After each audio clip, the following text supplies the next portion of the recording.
low and normal. So I'm going to start sharing my screen. I think, maybe. Share screen, sorry. Yes. Okay, I hope you can all see that. Can you see that? Yes, Does that work? Yes. Excellent. And hopefully eventually it will become great, full screen. Okay. So I'm going to take us on a tour through 18th and 19th century British and American embroidery today in order for us to understand how the status of women's work changed over this period. So I would like to start with an exploration of the aesthetics of this time period, what people were stitching, embroidering in both the UK and the US in the 18th and 19th centuries. So, the 18th and 19th century. Oh, I just hear my voice after. Okay. Technical problem, Isabella. Okay. Should I keep going or should I stop? It's okay. It's okay. You can go. Okay. I'm going to keep going. So, embroidery in the 18th century on both sides of the Atlantic prioritized natural imagery. It was all about flowers primarily. There were depictions of birds and trees and buildings within nature. It was about portraying an idealized pastoral life. And these flowers and vines were portrayed primarily realistically, but there was lots of Asian influence as well that meant that sometimes these naturalistic depictions took on a more exoticized feel, an exoticized style. So for example, over on this side, this is a pair of curtains from the United Kingdom from the early 18th century. And these, I would call them crewel work panels because they're made out of wool and they have a chinoiserie influence. These sorts of panels took their influence from Indian printed and painted textiles called polympores, as well as Chinese textiles and decorative arts more generally. So in this period in the UK, you have all of these spiky flowers, kind of unusual birds that don't look very realistic, and oftentimes very racialized depictions of people. And here you see the influence of global trade that's happening in the early modern world. In the US, there was a similar influence with crewel work, which is basically embroidery worked on canvas with wool threads. And they took similar inspiration, especially from Asia generally. And in the US, crewel work and these sort of floral images lasted for a longer period of time. So in the UK, these sorts of Asian-inspired images faded by the first few decades of the 18th century. But in the US, at that point, which was colonial America, these motifs were being created all the way through near the end of the 18th century. Embroidery in the middle of the 18th century was dominated primarily by two styles, by canvas work, which is the work of, again, primarily woolen threads on a piece of canvas, and by silk shading. So over here and over here, we can see that it's almost pixelated. It is one particular type of stitch called tent stitch, which created almost a grid. And you can see again, this influence of naturalism, all of these flowers. And over here in the US, there was a group of needlework pieces that are still incredibly influential, and they're called the Fishing Lady series. And in and around Boston, in Massachusetts, teachers and students took this style of canvas work and made it very specific. They were depicting women who were shepherdesses, who were caring for sheep, and women and men who were courting in these natural scenes. They're called fishing ladies, oftentimes because the women are depicted as fishing. It's all about naturalism and kind of communing with nature. And these are examples of silk shading. This is the other type of needlework that's happening in this period. And silk shading uses silk threads to create very naturalistic, lustrous scenes. So on the left here, we have an example of silk shading from the UK, and it's much earlier in the century than the example over on the right side from the US. But what you can see in both is this shine. It's the silk threads, and it's about long stitches that create this sheen and this sense of naturalism. It's made to look like painting. And at a certain point in history, this sort of naturalistic shading does become it becomes known as needle painting. And as you see here, it's all about, again, these naturalistic scenes, but it's also about the influence of Rococo and neoclassical styles. So as the 18th century turns into the 19th century, you will see fashions change, and you'll see more of an interest in classical Greek or Roman imagery. And then one more kind of benchmark when it comes to the aesthetics of 18th and 19th century embroidery in the US and the UK, and those are schoolgirl samplers. Samplers were made primarily by girls, but not always, who were undertaking a formal needlework education. Samplers were exercises by which girls were practicing their embroidery techniques. This tradition is a long one. It carries on for quite a long time, and it starts, at least in the UK, at least in the 16th century, but probably earlier. But by the 18th and 19th centuries, embroidered samplers had shifted from being stitch encyclopedias to being demonstrations of skill and artistry that you could show to a potential spouse, to show that you could be an ideal wife, mother, and woman. So this was a time when it wasn't just that girls were stitching their regular embroidery stitches, but they were also showing off all of the different skills and pieces of knowledge they had. So in this period, you're getting darning samplers, where girls were made to practice fixing their clothing. So you could visibly mend things like socks and bed sheets. They were creating map samplers, which allowed them to learn reading, writing, stitching, and geography. And they were creating kind of, I'd call them normal samplers. This example is from the US on the right here. And these samplers blended text and image to demonstrate and encourage piety, dexterity, morality. It was about teaching girls to do this incredibly slow art form in order for them to really focus on the skills their teachers and parents wanted them to learn. I also just love this sampler on the right here because I think the figures are very cute, but also it's about people and places. It's about how humans can connect to the world around them, these depictions of houses and school buildings. And this is the end of my first section, so I think Helen might have a question for me. Yes, well, there are two questions actually. I wonder if the producing of samplers is also found in other countries in Europe. I know they're all around in England and in the States. Yes, it is a tradition that comes out of a lot of European countries and eventually out of non-European ones as well.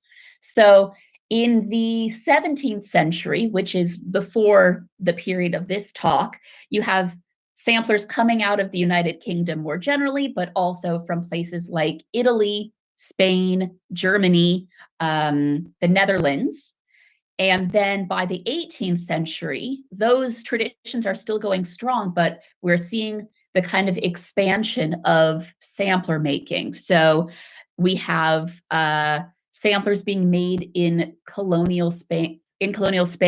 In Central and South America, you can see samplers that have a really interesting mix of indigenous iconography and stitches with images and patterns that are clearly coming from Europe from a few centuries earlier. And I think that that is fascinating because in this period in the 18th and 19th centuries, you see this huge expansion in samplers, not only the types of samplers that girls and boys are making, but the types of people who are making them. So all of a sudden, instead of just rich girls, you have poor girls who are being taught a formal embroidery education so they can go into domestic service. And then you also have the expansion of where people are stitching from. Global trade is making it such that ideas and images and stitches are spreading around the world. So that was a long answer, but the short answer is yes. There's a lot of sampler traditions from all over Europe and beyond. Well, that's absolutely fascinating. And it was also, we were talking about this before the presentation started. We imagined that countries that had influence of European styles would eventually do their own thing. Now, the other question is a bit more profound. Okay. We compare embroidery that was done over the centuries, such as the Bayeux tapestry and some other work which illustrates actual historical things. And then in the 18th century, this seems to diminish, fade away, and women are stitching nice flowers and nice leaves. Would you say that this somehow diminishes the importance of embroidery then, and the importance of women? Big question, and I'm sorry about my cat. She's very passionate about embroidery. That's a big question. So the 18th century, yeah, things shift, and I would say that they are shifting even more in the 19th century than in the 18th century. In the 17th century, you have all of these biblical scenes, and you have clearly these demonstrations of girls being taught how to be religious through embroidery. And in the 18th century, in the first decades, you're still kind of getting that, and you're getting these narrative scenes that we'll see in a little bit. And even here in this sampler that's on the screen from Mary Monroe, this is a story.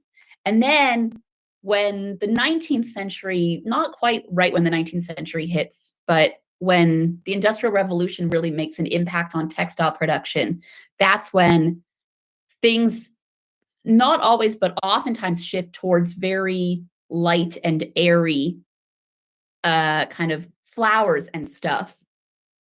The relationship between what was being embroidered and how people were perceiving embroidery, I think, is pretty messy, because it also has to take into account how people were perceiving the art of your hands and gender dynamics and domesticity versus the public sphere.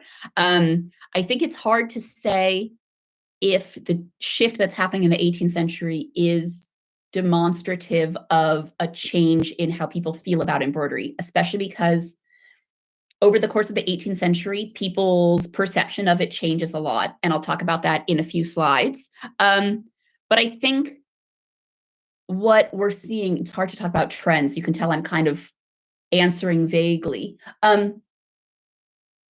18th century embroidery is a time for lots of domestic stitchers, lots of amateur stitchers, and lots of professional stitchers, all embroidering at the same time. And I think what happens is a lot of distinction between the professional embroidery and the domestic embroidery. So for example, I'm going back here, this piece on the left is almost certainly the work of a professional. And you can see the difference in not only the quality of stitching, but also what they were stitching and how they were stitching it. The difference, the way that embroidery is perceived in the 18th and 19th century has to do with who's stitching it under what circumstances. That was a very long, rambly answer, so I hope that was clear somehow. Well, if you'd like to ramble on. Yes, okay, I'm going to carry on now. And I'm going to talk about some of my favorite embroideries from this period. It was extremely hard to choose the pieces of embroidery that I think represent what's happening in the 18th and 19th centuries. And I should say right now that when I talk about embroidery of the 18th and 19th centuries, I'm not talking about the entire 19th century, because as we will see, things shift drastically in the world of embroidery from around the 1840s. And I apologize for the noise. The cat is going crazy. No, don't worry. Can you just calm down a little bit? She's very excited. There she is. Oh, hi. Sorry. So I'm going to take us roughly chronologically through some of my favorite pieces. And these two are some of my all-time favorites. So these are two embroidered pictures made by a pair of sisters named Elizabeth Haynes, and it's either Hannah Haynes or Dorcas Haynes who makes the piece on the right. But there are a whole group of sisters, and these girls live in London, and they are Quaker. Quaker, it's very specific. I'm not going to get into what Quakerism really means, but Quakerism is a religion. It's a sect of Christianity that emerged in a century before this, in the 1650s, and became really popular amongst a very specific group of people. But what it required from its very beginning was plainness and simplicity. And there was a lot of talk about being separate from the wider world through things like dress and behavior and speech. I'm biased in my love of this stuff because this was the topic of my PhD. But basically what I found, and what other scholars have found as well, is that Quaker needlework and Quaker women's art generally before 1800 is very different to that after 1800. So before 1800, it's not plain, it's not simple, it's not different from non-Quaker work. And that really contrasts with what was being encouraged within Quaker meetings. So I love these two pieces, not only because they are really not matching what Quaker leaders are trying to encourage girls to do in this period, but also because they're so incredibly typical of the embroidery that's happening in this period. It's all about, all right, to pull my paper away from the cat. It's all about the natural world and the human interaction with it. So you can see on the left here, this brick house with this very formal garden and a stag and a bunny and these big trees with, again, this Asian-inspired bird and these rolling hills. And we're not seeing people here, but we are seeing very clearly how one girl was taught to think about her surroundings and what was considered the best surroundings. And we see something similar over here with her sister, that again, we see this very beautiful landscape, and it's full of these rolling hills and these luscious trees, but it's also a fashionably dressed couple. It is a demonstration not only of humanity's relationship to nature, but also humanity's relationship to itself and what it meant to be part of a successful marriage. When you see these depictions of courting couples, I can't help but think that they are kind of trying to suggest to the maker what a successful marriage or partnership should look like. Next, this is really a bit scary. What? The snail is a bit scary. The gigantic snail. The gigantic snail, like almost bigger than half of their bodies. It's crazy. One of my favorite things about embroidery in this period, and just girlhood embroidery generally over the course of hundreds of years, is that for much of its history, it was not a priority to be realistic when it came to scale. Like, you wanted to depict your figures correctly. You wanted your people to look like people, and you wanted your snails to look like snails, but it didn't really matter if the snails were giant, because it was, I don't know, it just wasn't a concern. I think it was more about filling the space and making images that were legible. But it does create some really, really wonky things. Like, I understand that there's perspective here, but this stag is huge. I love it. Okay, the next one. So I want to bring up Mary Delaney here, and then I will bring into this conversation a woman named Mary Linwood. Yeah. And I'm including Mary Delaney's embroidery here because I think it's such a beautiful example of the kind of ideal of 18th century embroidery. It's about the natural world depicted naturalistically. So Mary Delaney is famous for creating these collages that she called them paper mosaics. And is that right? I think so. She was really well known. She was friends with Queen Charlotte, the Queen of England at that time. She was, you know, a society influencer basically. And she was clearly very artistic with a dedication to the natural world. And it makes sense why women in the 18th century were interested in the natural world. And it's because there is a greater interest across the board in science. The Enlightenment is happening, so it's all about scientific study and research. People are seeing flowers they've never seen before because flowers from Asia and Africa are being imported. Flowers from the Americas are coming in as well. So people are mixing together this interest in research and kind of intellectual rigor with these brand new to them flowers. And it makes for really fascinating and very beautiful embroidery because you can see she just cares so much. She really wants to depict these flowers as realistically as she can. And Mary Delaney, who we just saw, was part of this wider, small but mighty world of women who, in the late 18th and early 19th centuries, helped kind of confuse the status of embroidery in Britain. So so I would call Mary Delaney a needle painter, and I would also call this woman, this is her, love her, and this is Napoleon, she made that. These are called needle painters. Over here is Mary Linwood, and she's probably the most famous needle painter of them all. Needle painters were these women who depicted, who basically made paintings out of thread. And I think that term needle painter is from the 18th century. I think it's really interesting because it suggests that other embroidery is not painting, but this particular type of embroidery, which is all about mimicking brush strokes, is painting. And so we have this complication of the hierarchy of art, which I find the hierarchy is really messy and is a holdover from the Renaissance. But what we see here is people appreciating embroidery on a wide scale in a way they hadn't for a very long time. And we know that they were appreciating it because Mary Linwood over here made her career embroidering. So she opened London's first gallery as a woman. She was the first female gallerist in London, and her gallery was all embroidery. And all she did was embroider replicas of paintings. And so we have not that many that survive, but we have quite a few of her pieces that are direct stitched interpretations of paintings that she had seen on display. And her gallery was very successful, very famous. Her works toured around. Queen Charlotte was a fan, all of this stuff.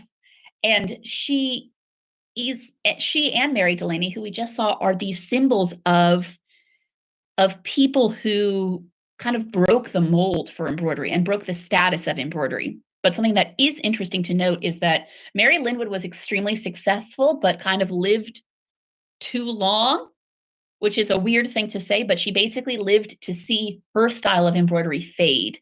And what came next, which I'll talk about in a little bit, is very different. So as the 18th century fell away and we're really in the 19th century, in the 1840s, embroidery becomes totally different. It is not about naturalism. It's not about replicating paintings. It's about creating something that is very solidly and explicitly a needle and thread. Okay. I'm moving to America because I also have to talk about America.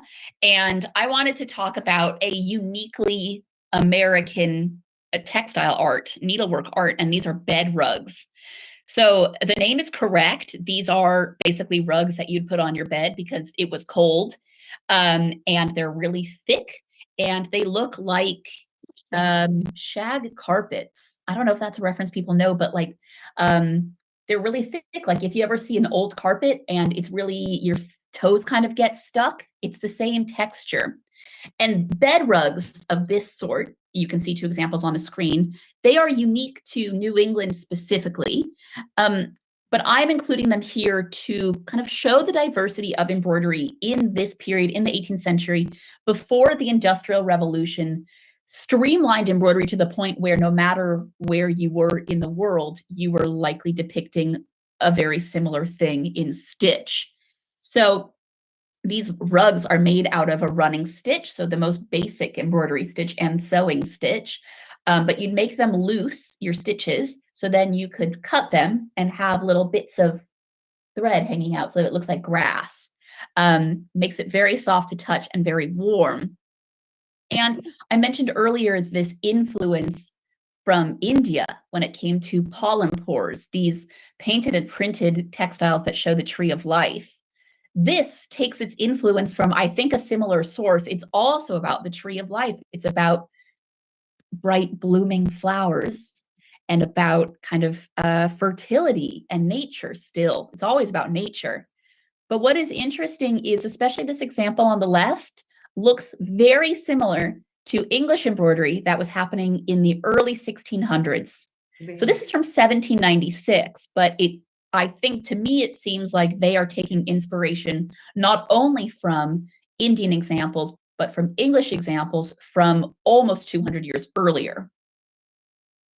Okay, and the last piece of my favorites. This is a piece by a woman from Connecticut named Prudence Punderson, and she created this piece that she called The First, Second, and Last Scene of Mortality. And it shows the 3 stages of life. It shows birth, life, and death. So over on the right here, we see a depiction of herself as a baby being cared for by an enslaved woman. And then in the middle, we see her at her desk, and she is embroidering, or she's designing like a little floral motif. It's a little plant. And over here, we see her coffin, PP for Prudence Punderson.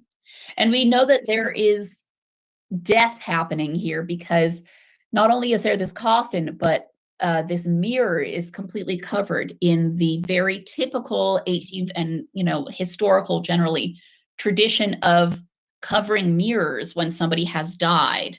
And so we get to see not only how a woman is perceiving herself, but we also get this really rare glimpse into the domestic setting of New England, of colonial America. We see this really interesting floor or rug that's covering it. We see the detail of the chair, the kind of print material they would have framed in their houses, the colors of the curtains, the decoration above the mirror.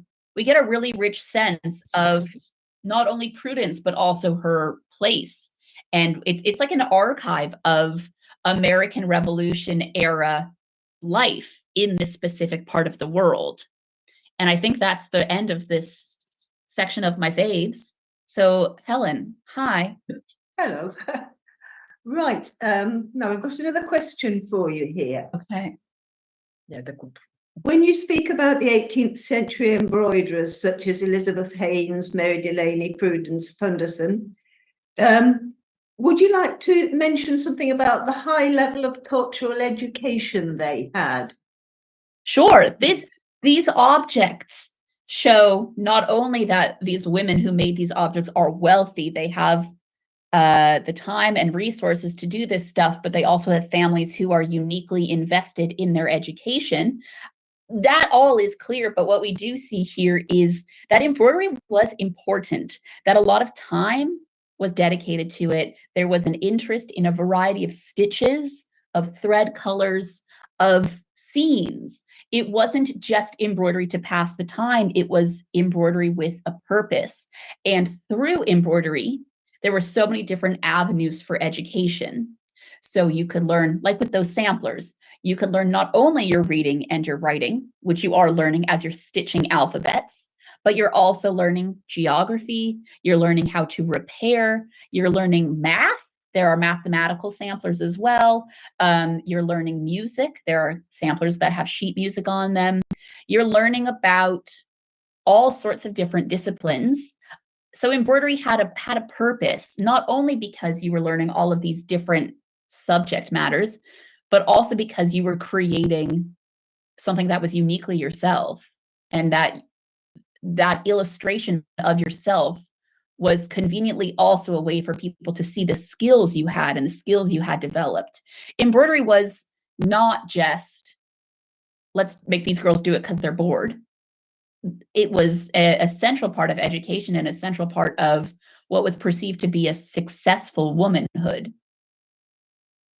Yes, there is a very nice expression in the Shulver book in Connecticut Historical Society that talk about embroidery as a passport to gentility, because the huge amount of investment that it's significant for families to train women and girls, and even the relation, the links that normally we see in the Connecticut and New England girls that embroidered in this time with Yale and Harvard University, that always there was a man or a related family that studied in Harvard, in Yale, in all these important universities of New England. I think that's incredibly true and a great point to raise, not only because, yes, these are passports to gentility, to marrying well, to showing off your family's wealth and oftentimes the materials they had available to them,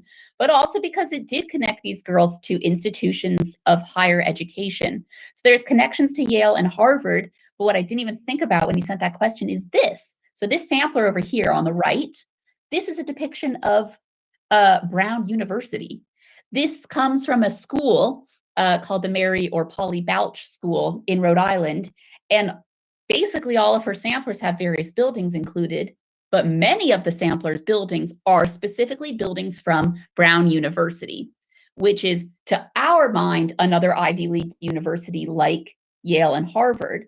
But to these girls in this small town, it was the place where they were not permitted to go, but their fathers, their brothers, their husbands, and their sons were permitted to go.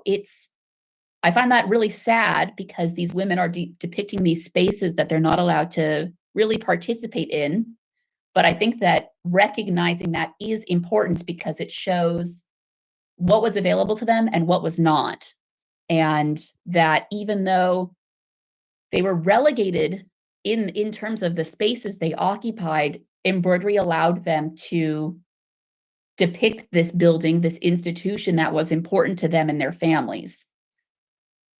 So yeah, great point. I didn't even think about the fact that there is a sampler in this presentation with another university in it. But I love it. Should I keep going? Yes, do, please. Okay. So we've seen a lot of very beautiful embroidery today, and we will continue to see beautiful embroidery today, but it will look very different, as you can see here. So the 19th century starts off with embroidery being very similar to what's happening in the 18th century. But then in the kind of early decades, things changed drastically. Early in the 19th century in Berlin, in Germany, they started creating paper patterns that were hand-colored and were printed basically like on a piece of paper on a grid. And this exploded. It became a type of embroidery called Berlin wool work. And Berlin wool work involved these paper patterns, similar to like the patterns we have today, fully colored, with affordable canvas and very affordable wool threads. People were excited about this because it was cheap, but also because these wool threads were in bright colors. Because all of a sudden, we get the invention of aniline dyes. These are chemical dyes that produce really bright tones. So it's this period of change because at the same time as embroidery was being brought to the masses, it also made all of this fancy embroidery, professional embroidery, completely obsolete because all of a sudden you had embroidery machines. So people are taking up embroidery in a way that they couldn't before. More people are able to afford it, so the poor could partake as well.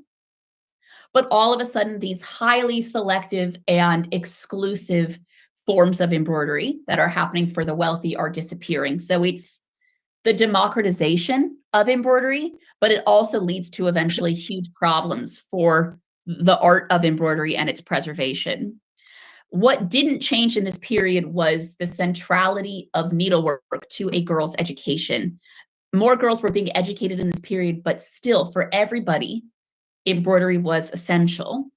And its connections to piety and morality and dexterity and artistry, these kinds of themes that we see from the previous centuries, are carrying on here and getting even more extreme. Because in the 19th century, once Berlin wool work is being made and everybody's doing it and it's super accessible and easy, it becomes so tied to domesticity, to the home, to idleness and submission and to womanhood. There are lots of reasons for the connection between inclusivity, like, and accessibility and, wow, sorry, the cat is going crazy in the background. There are connections between everybody being able to embroider and embroidery becoming extremely about womanhood and passivity and submission. I'm just looking at this, if I can just break in, I'm just looking at the slippers here. Yeah. And it reminds me of a passage in Little Women where they're embroidering the slippers.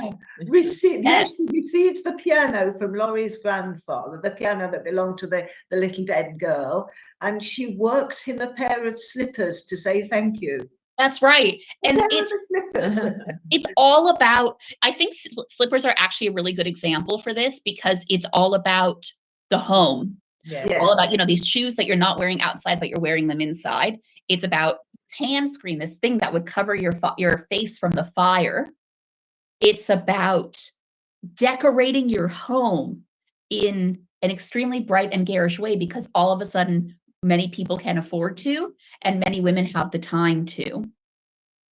And this relationship between embroidery and domesticity and femininity was the subject of a lot of conversation and discourse in a way that it wasn't as much in the previous centuries. And there were lots of reactions against women being made to embroider and being forced to embroider and do nothing else. And those were in things like journals and magazines and diaries and letters. But what we need to remember in all of this, and not just in this period, is we will get some snippets of how people were feeling about embroidery. And those feelings are usually extremely positive or extremely negative. But for the vast majority of people who were embroidering, we don't know how they felt. And that's the same for these girls who were stitching in the 18th and 19th centuries as well. They were being made to embroider, but we don't know how they felt about being made to do that. I think that probably some of them loved it and some of them hated it, and a lot of them were just sitting in the middle. And all of those feelings are valid, but I think that that's one of the frustrations and joys of studying embroidery, is that these objects can tell us so much about a person and where they were and when they were, but they can't oftentimes tell us about how people feel when they're doing this work. I'm going to see what is the next slide. Yes. Okay. I'm going to go back here for a second. And so with Berlin wool work, embroidery, which was already this thing very much tied to being a successful woman, became so incredibly tied to womanhood, domesticity, any of the nuance that existed before that about the women who were embroidering for business to make money, the women who were part of professional workshops. That sort of nuance, and these women embroidering in alternative spaces and these men embroidering in professional and domestic settings, that kind of goes away. It becomes very much this close relationship between the home, womanhood, and stitch. And it's because one of the many reasons is because everybody could do it all of a sudden. It lost its exclusivity. It lost its it lost its specialness. It became a thing for everybody all the time, which is a win for accessibility, but a loss for how embroidery was treated and perceived. But then this shifts back. There's a reaction against this in the last decades of the 19th century. And that is the advent of the arts and crafts movement. And that is when, primarily in Britain, artists were sick of the domestic arts being relegated to the lesser. They wanted to prioritize textiles and ceramics and furniture. And it was about loving them and caring for them and bringing back all of these embroidery techniques that had disappeared with Berlin wool work. Because Berlin wool work was, part of its success was not only was it cheap, it was easy. You only needed to know 2 stitches. You needed to know tent stitches and cross stitches. And by the end of the 19th century, everybody was getting really scared that that would mean that hand embroidery techniques would disappear. And that is what led to things like the arts and crafts movement with William Morris and May Morris and all these people who are stitching with lots of different stitches. And it also led to the Royal School of Needlework. So here on the right here is one of the oldest pieces we have in our collection at the Royal School of Needlework. It was made in 1889, and I'm including it here because part of the reason the Royal School of Needlework was founded was to react against Berlin wool work and its extremely limited choice of stitches. They wanted to maintain all of the many stitches that girls and women had been using for centuries. And you can see the aesthetic difference, right? So here It's about bright colors. It's about novelty. It's about still flowers, but like funky designs and creating designs that are legible using a stitch that's really big. So you have to create, your designs become really simple because you need to make clear what you're depicting in just a few stitches. And then here, when you hit arts and crafts, it becomes a totally different thing. It is about naturalism and naturally dyed fabrics and threads and how to realistically depict trees. It's much more about, I don't know, gracefulness and a flowing line than it is about breaking apart an image into pixels, basically. And now I just want to show you how embroidery is perceived in paintings at this time, because this is a lot of the visual material we have about stitch in this period. It's about, you can see here, women communing with women, women sitting silently, being submissive because they're bending down, they're not looking at you, they're looking at their embroidery. They are near nature. They are, you know, clean and respectful and patient. These are perhaps realistic depictions of women embroidering, but they also have a clearly moralizing tone. It's about these women being the perfect women. These depictions of embroidery lose a lot of the nuance that came with embroidery, that many people were embroidering it, but lots of people weren't, that a lot of people were doing it because they didn't have a choice, that many people who were made to do it probably didn't want to. And a good example of that, I don't know if anybody has seen the new season of Bridgerton, but in the first episode of season 1, no, the first episode of season 3, the one that just came out, there's this whole scene about all of these women talking about their favorite embroidery stitches. And then Eloise, who is portrayed as this like woman who's not like other girls, you know, she's special, she's unique. She says, "Oh no, I don't like embroidering." And I find that an interesting but kind of lazy way of differentiating between women who were typical women and women who weren't. And I kind of see parallels between that and these pictures. It's about taking away women's agency and kind of individuality and turning them into embroidery machines. That's how it feels. It's not about the person, it's about the process now. And now I'm going to keep going. You don't have any other questions unless you do. Yes, we wanted to ask about this ideology of two spheres. That yes, very Victorian one. No, you can ask. Quite. Yeah. The idea that the woman sits good and quiet at home, being dutiful, and the men are out in the public arena working, making money, bossing other people about. Does this mean that women were not seen because of the very fact of their being women, or because the focus of history as a discipline only considered the public sphere away from domesticity?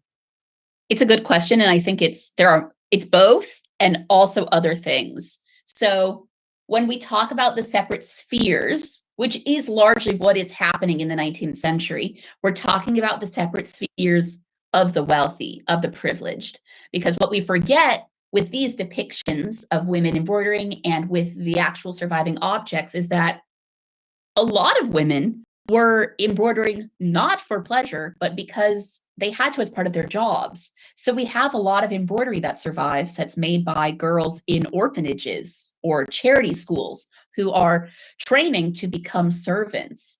And their embroidery that survives is basically like a CV, a resume, a LinkedIn profile of the embroidery skills they have in which to show their potential future employers.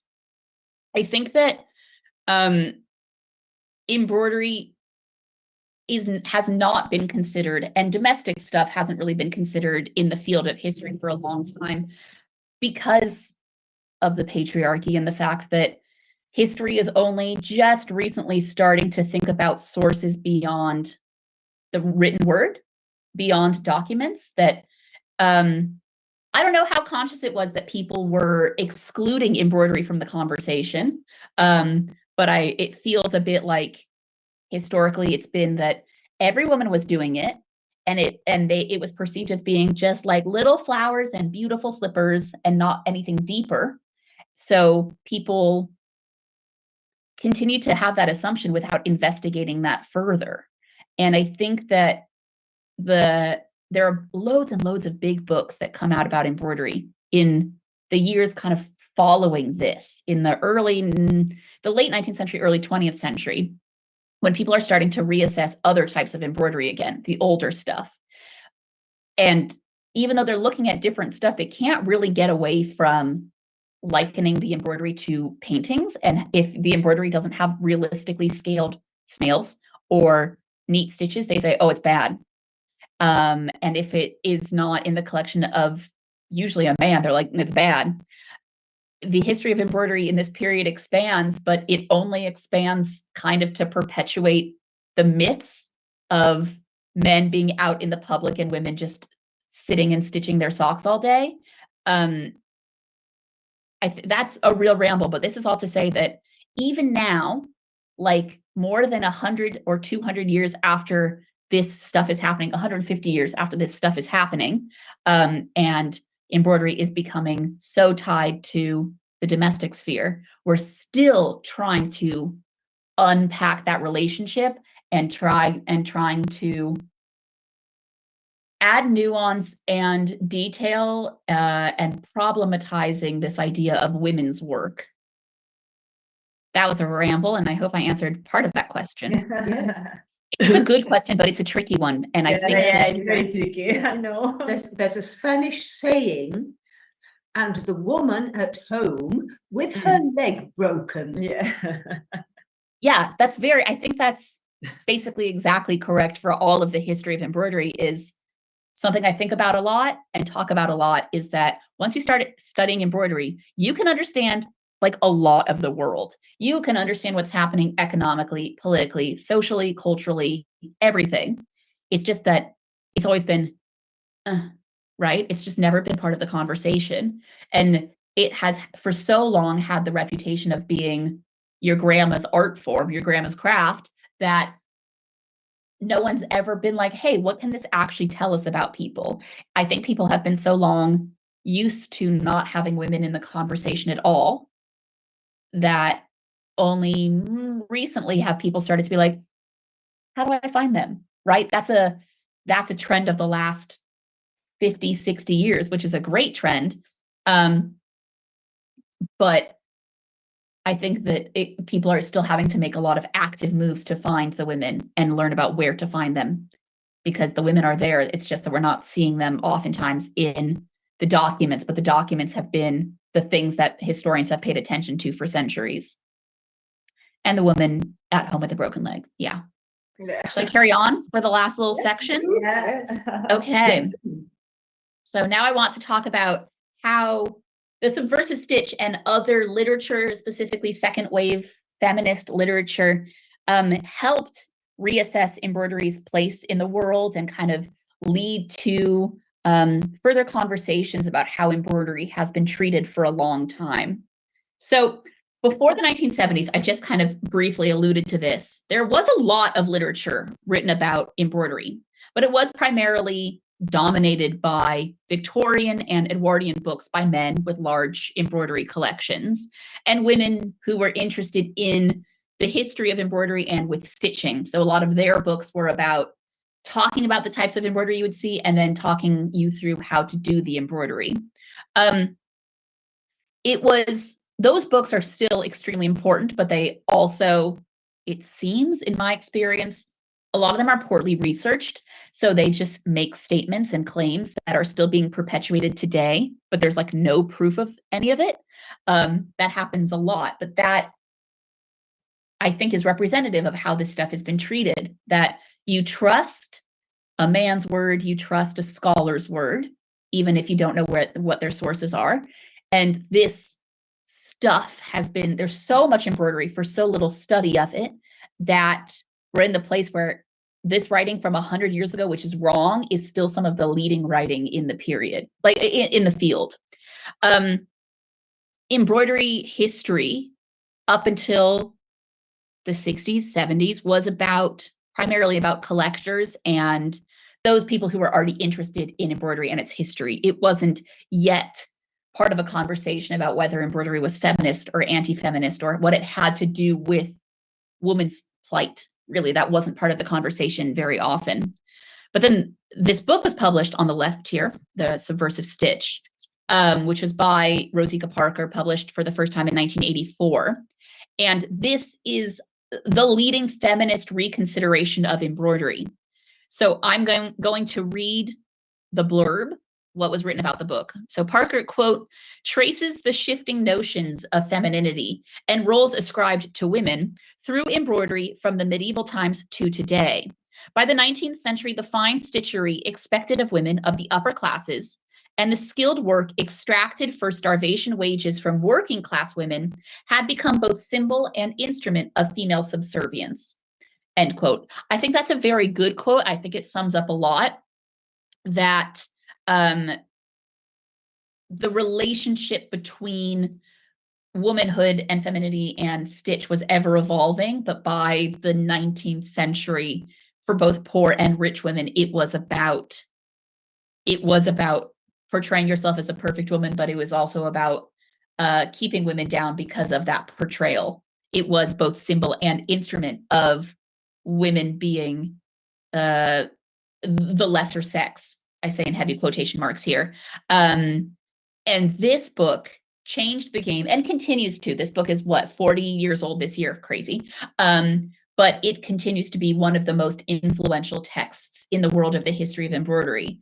And it is like, first of all, she covers so much ground. She tells us so much about the history of embroidery, but it is very helpful to see what women have thought about women. Even though this book is, to say it's outdated is not correct, it's still hugely influential, but it's from a different wave of feminism than we are currently in. It's very typical of that wave of feminism, but it's about, I like that it is a time capsule in that it tells us so much about how women have been dealing with embroidery throughout history, but it also tells us about how women of the more immediate past have dealt with that history of women dealing with it. It's it really grapples head on with the messy relationship between femininity, feminism, and embroidery. And when I say messy, when it comes to feminism, it's because of this thing, I think, that I talked about before, which is that we don't know how people were feeling. And also, not only do we not know how these girls of centuries past were feeling about embroidering, being made to embroider, we can't study necessarily this stuff we can't study it exclusively through a feminist lens if these objects were being made in periods before our understanding of feminism. And on top of it, there has to be nuance because embroidery being so universal, the fact that at a certain point everybody was doing it, means that there is no one message, one feeling. There are people who will perceive it as feminist, embroidery as feminism, and there will be people who perceive embroidery as the opposite of feminism, and people who consider it both things. So I think she grapples with that messiness very well, but she also is writing from a very specific place and time, and it's helpful to see how people are grappling with her grappling now. And her book fits into this larger world of second wave feminist thinking and literature and art. And that includes Spare Rib, which is a feminist magazine that a lot of times had articles about needlework. And this is an example of this work on the right here. And it's an embroidered runner. You can see it actually has needle lace in all four borders. And it was copied and printed in Spare Rib. And it's all about womanhood, right? This is the symbol of woman. It's about the sun is woman, the flowers, women. These two women are wearing Victorian coated dress, and they're talking about future generations. And I think that it's part of this much larger world of people reassessing embroidery not everybody, some people don't want to think about embroidery as anything feminist or anti-feminist, but a lot of people are taking embroidery and subverting it and commenting on the fact that it has for so long been women's work. Like, for example, one of my first embroidery projects in 2015, I co-curated an exhibition at Cambridge about women's art. And I made some samplers. So they were terrible, but I made them. And I used these typical motifs. And I wanted, instead of having verses, these moralizing verses, I took the most misogynistic and rude comments I could find on Cambridge University's online newspaper, and I stitched those instead. And so at that point, I wasn't really thinking about the subversive stitch. I was like 20 years old.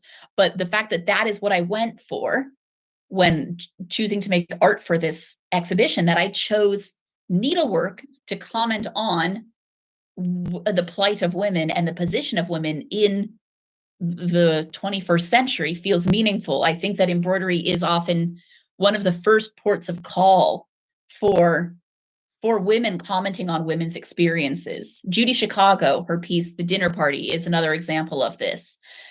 Embroidery has for so long been tied to womanhood that now we have many, many people contending with that. Women commenting on women, commenting on women. It's this many layered thing. And I'm going to conclude this by showing one of my favorite memes of all time, because I think it's really representative of where we are at today and where we have been historically. So this is an embroidered meme made by an artist named Hannah Hill, and it says, "When you remember that historically, embroidery hasn't been taken seriously as a medium because it's women's work." And this took her something like 20 hours. It's small, but it took her so long. And it's, for those of you who are not familiar with this meme, it is from a TV show from the 90s about an aardvark named Arthur, who loves reading. But there's this scene where he's really mad and you just see his fist, and it's his fist with a needle in it. And I think it really captures this rage. And it's, this was made 35 years on from the subversive stitch that, it's been a few decades, but we're still contending with this stuff. We're still having to fight so hard to get people to care about embroidery, to get them to consider what embroidery says about being a woman and being a person in the world at any specific point in time. It's a fight that's still being fought, but I think it's an interesting fight to be a part of. And there's a lot of room for research and groundbreaking discoveries and conversations. And I think I'm just thrilled to be a part of it. And that's all I have to say, I think. Okay, nice Oh, that speech. was lovely. Yeah, Yes, yeah, I'm yeah. gonna stop sharing now. Yeah. That's okay. I wonder if there Thanks are any questions coming in from outside, if anybody who's watching now. We have now would a like few to ask questions, them. but We've first, got a few. yeah, first of all, I want to ask you if you want to explain a little more, how do you get interested in embroidery? But in a scholar academic level, it's more difficult to find this in the academic world, this interest. It is difficult to find, and I think that it is difficult to find it outside of the US. The US has more because it has a richer history of material culture studies. Oh, yeah. But outside of the US, it's pretty difficult to do it. I didn't expect to be an academic. I just need to say that right now. I had always been interested in historical dress, and that's because I had a teacher that made us read classical literature. So I was reading all these Jane Austen novels, the Bronte sisters, Little Women, and I was like, this is the best. I was watching all of the period dramas and was obsessed with their clothing. And then in my first year, in the summer after my first year of university, I interned in this tiny island off the coast of Massachusetts in New England called Nantucket. And I was introduced to Nantucket samplers. I had never seen a sampler at this point. I did not know what they were, but a lovely woman named Edie Bourrier said, do you know how to identify a Nantucket sampler? I said, I don't even know what that means. And she told me that if you can see this specific tree image, it is from Nantucket. And I thought that was so cool. It was like detective work, that you could see an image, a hint, and all of a sudden know where something was from. I loved it. So my interest in historical dress really shifted towards historical textiles. And I was lucky enough to work at a lot of museums that just happened to be working on embroidered things. So the next summer I worked at the Metropolitan Museum of Art, and they were working on a sampler installation. And I said, I know what samplers are now. I would love to help out. And it kind of just snowballed from there. I was lucky enough to work in a lot of museums, and I knew, because eventually I knew I wanted to become a curator to work in museums, but I knew that in order to do that, I would probably need to get a PhD. So I started working towards that. Didn't expect it, did not expect to do a PhD. And it means that I've somewhat just ended up in an academic setting without intending to, because I expected and wanted to work in museums. But what I did not realize is by doing a PhD about primarily needlework, I would be one of the only people doing that. And it meant that I've not really left academia, because I'm filling that space, which is an honor. And I'm hugely excited about it, but I never expected to even do a master's. So the fact that I've done a PhD is shocking. Was there any stitching going on in your home background when you were a child? No? No, which is crazy. And I think it's because, so I asked to learn how to sew. So I was luckily, my parents were like, we will take you to a place where somebody will teach you how to use a sewing machine. And I guess we were taught how to do basic sewing in Girl Scouts, but my mom is not into it. My grandmas were not into it. And I think they were not into it because my whole family on both sides of my family, when they immigrated to the US from Eastern Europe, they were all working in the textile trades. They were like running women's clothing stores, or like doing the rag trade. They were like so invested in textiles that I think the more recent generations of my family were like, we're good. Yeah. It was a bit of a reaction. But isn't that surprising that I feel like I talk to a lot of people who are interested in stitch because their mom was, and their grandma was, and their grandmas were. Not me. Yeah. Because the normalization, it will came when the embroidery works and the embroidery history will enter in history, in the studies of art history. Because when I studied art history, I never saw a single piece of embroidery, neither the Bayot tapestry, nor that is not tapestry, is embroidery. Yeah, it's true. You're right. None of them. I saw anything about textile art. So it's when it enters the main historic art history studies, I think that then the normalization will be more definitive. No? Yeah. I think you are correct. I don't know when that's going to happen, because I did my undergrad and my master's in art history as well. And then I did my PhD in history, and I found embroidery nowhere, in neither place. And I think it's because it sits under material culture, which kind of blends art history and history. But it's one of those things where lots of people don't think about that stuff. Even which is weird. Anthropology, no? Anthropology and all these. It's also that anthropology, archaeology, sociology. Material culture, I'm biased, obviously, but it's the stuff that I care most about, because I want to know what normal people like me were making. But I think that art history considers paintings and sculpture, and history considers documents. And there's like this whole area in between that most people do not think about at all. So yes, I think that when art history starts getting the embroidery in there, then it will have made it. It will be part of the conversation. Yes. I would think your cat must be quite useful for unpicking the bits where you've gone wrong. Yeah. That's true. I've only had her for like a month and a half, which is crazy. And I find it interesting what textile materials she's obsessed with. Like my knitting yarn, very into that. Oh yes. Thread, less. Yeah. Yeah. Weird. Yes. Lovely. Okay.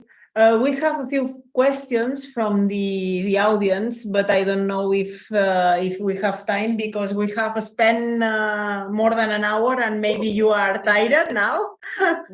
I'm happy to keep talking if you want me to. I don't mind. Just two questions. If you sure. want Helen to read them. Okay, well, These yes, ones. yes. Yeah. I was thinking about this and I wondered how well, two things about whether people are still doing anything at all. I believe in the States, a lot of people are still making quilts. Would They you are. say that's creative, and do you need the same skills as you need for embroidery? Good question. It is very creative and it's a very rich culture. It also exists here in the UK. It's a different look and a slightly different purpose, but there's lots of quilting here in the United Kingdom as well. And they're different stitches and different skills. I think I'm intimidated by quilting because it requires a lot of math. And I know that embroidery also requires a lot of math, but it's just different. Quilting is about a running stitch or a back stitch. It's a very different stitching experience and it's much bigger for the most part. You're working on like a huge frame. And I find that at least for people who are doing these textile arts casually, the quilting frame is much larger than the embroidery frame.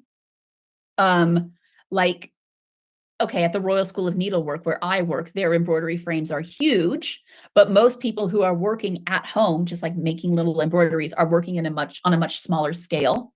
And I think that there's a similar relationship between the person and the cloth, but I think that the needle's relationship to the cloth is different. Quilting, it's about spanning long distances, and embroidery can oftentimes be about these really small, intimate, close-up details. One day I'm going to make a quilt. That's my goal. When you retire. Yeah. See you then. I'm going to make a quilt. Yeah. Another thing I was going to ask you about, I don't know how much there is going on in the world of embroidery at all in general terms over the British Isles.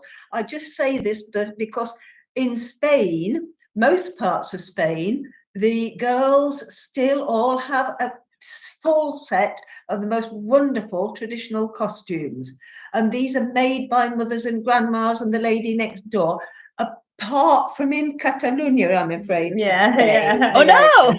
Yeah, Catalonia, it's very modern. Quakers. Interesting. Yeah, we are Quakers.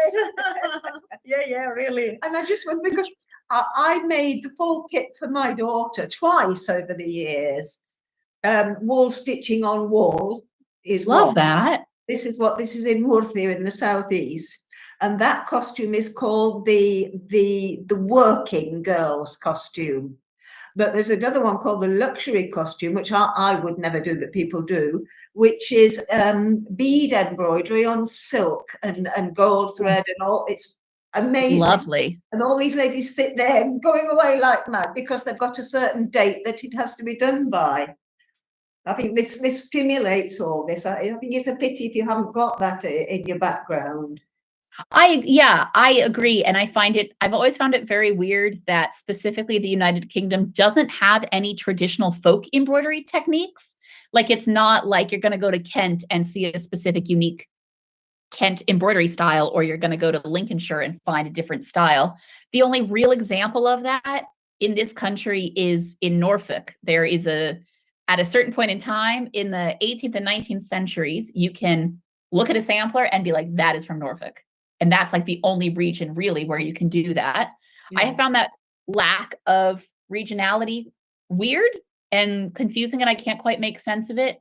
But I think that the culture of creating traditional costume with embroidery is important, not only for like national identity, but also to upkeep the skills, to make sure that people are still doing this embroidery, because obviously at a certain point in time, everybody was learning how to stitch. And even in the 20th century, even into the late 20th century, people were being taught to stitch in home economics classes, but that doesn't happen at all. And it means that you're not walking around in a world where everybody knows how to sew on a button. It's now a special skill, and I think that that is a problem.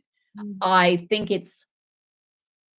that that's a bad thing, but I think that it's not entirely a bad thing that the people who are embroidering and stitching are the people who want to, that the people who have an interest in it, they are the ones who are going to YouTube or looking at the TikTok videos. We have done away with the fact that people have to embroider because they don't have a choice, which is a good and bad thing, because it leads to a loss of skills, but it also leads to people not being forced to do this thing they don't want to do. And I think that that is an interesting mix. But I think the word worry is not quite right, but I am a little intrigued and a little scared to see how these skills get maintained and shift over the next few decades. But then I say that, and then I'm always surprised by the ways in which it is kept up. So, for example, I work at the Royal School of Needlework. I've mentioned this before. A few months ago, a student, because we have a Bachelor of Arts program and you can do a BA in hand embroidery. And one of our BA students made a TikTok about her degree, and it went super viral and is now leading to loads of people wanting to do degrees in hand embroidery. And so, yes, I'm a little hesitant and scared to see what the next few decades bring, but I think that it will be maintained and encouraged, and it will blossom in unexpected ways. Okay. Well, I don't know the next decades, but I hope next year you can come here in person, because we are working in the next year series of talks, and I think that we will do something about memory and textile and all this. So I hope you can come here in Banyoles, because this amazing amount of information and culture you have bring here, it's unique. So I hope to see you next year. And I think that the last thing to thank you again for this amazing talk. I hope to be there next year as well. And I just want to say thank you so much for the opportunity. It's really fun to just talk about this thing that I'm so passionate about with people who care a lot and are interested. And I appreciate that you are willing to listen to me speak in English and have a chat with me. And I've just really enjoyed it. So thank you. Thank you. Thank you to you. Thank you so much. And all the people who join us. And next week we have another conference with Nadia Albertini, and this one present in person. And the other conference you will get informed during the weeks to come. Okay, so Isabella, thank you, and see you next week, I hope. See you then. Thank you so much, and thanks everybody for coming. Bye. Bye-bye. Bye. Che bonito. Oh, Come on, I think it went well, didn't it? Lovely.